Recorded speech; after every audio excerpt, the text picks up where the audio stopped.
Oi, alunos! Vamos começar, então, no dia de hoje. Vamos fazer alguns vídeos falando sobre um dos temas mais importantes desse nosso pacote anticrimes. E, com certeza, é um dos temas que vão cair muito em concursos. E esse eu quero falar com vocês com vários pequenos vídeos para que nós possamos discutir realmente os pontos chaves desse tema. Então, hoje nós vamos falar sobre o acordo de não persecução penal, né? Vamos nos sintonizar. Então, nós estamos falando sobre as modificações, os aspectos mais importantes da Lei 13.964, do finalzinho de 2019, né? Ela foi publicada no dia 24/12, nosso presente de Natal jurídico, né? 24/12 de 2019, teve 30 dias de vacatio legis, né? E entrou em vigor dia 23 de janeiro de 2020. Então, nós vamos começar a falar sobre esse aspecto da lei, o acordo de não persecução penal.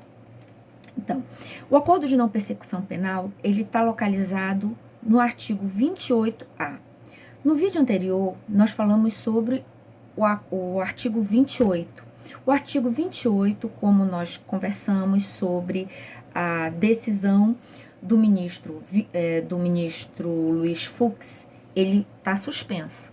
Mas o artigo 28A, não. Então, o acordo de não persecução penal, ele não está suspenso, ele está em vigor, né? E agora nós vamos estudar sobre ele. Então, vamos lá? O artigo, vou repetir para vocês, o artigo 28A não está suspenso, só o artigo 28 está suspenso.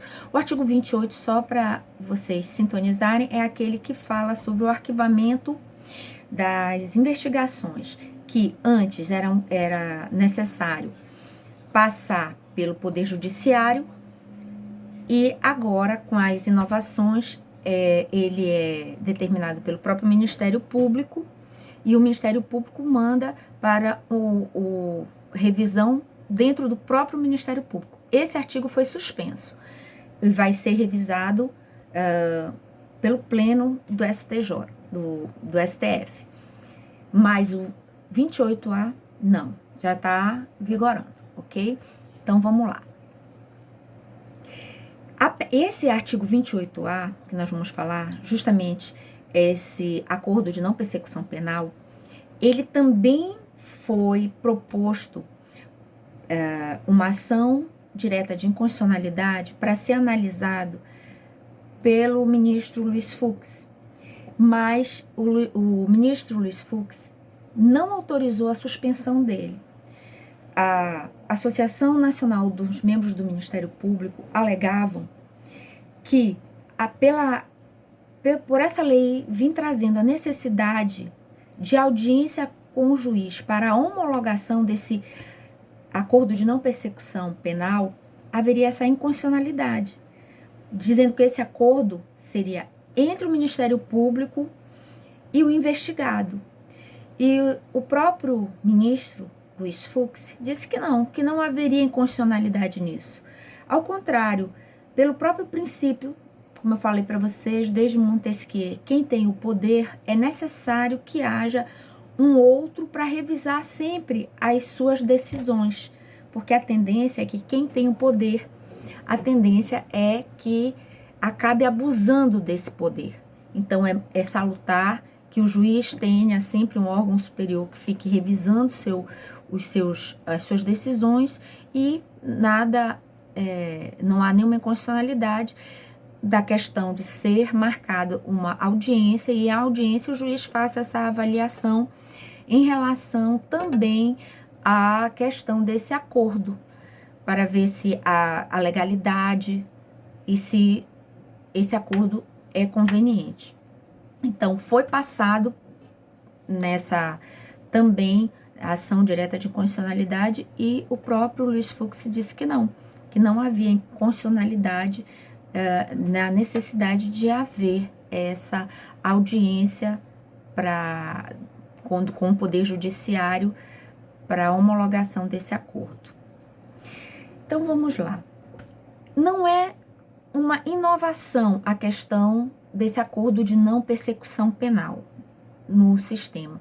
Apenas ele não estava formalmente em uma legislação. Já havia um acordo muito similar, né, numa resolução do Conselho Nacional do Ministério Público. O Ministério Público, através da resolução 181 de 2017, já vinha fazendo esses acordos. Mas esses acordos, eles vinham recebendo muita crítica da doutrina. Por quê? Justamente porque era alegado que faltava a lei, uma lei formal, falando da possibilidade desse acordo. E alegava, por causa disso, uma inconstitucionalidade formal, porque não tinha nenhuma legislação que amparava esse acordo. Havia apenas uma resolução. E na prática, ele vinha sendo usado esse tipo de acordo. E não havia ainda nenhuma decisão de controle concentrado do STF em relação a isso para pacificar esse problema. E havia crítica, mas na realidade vinha sendo feito na prática isso. E a crítica sempre dizendo que matéria de processo penal precisava ser regulamentada por lei federal, por ser competência da União.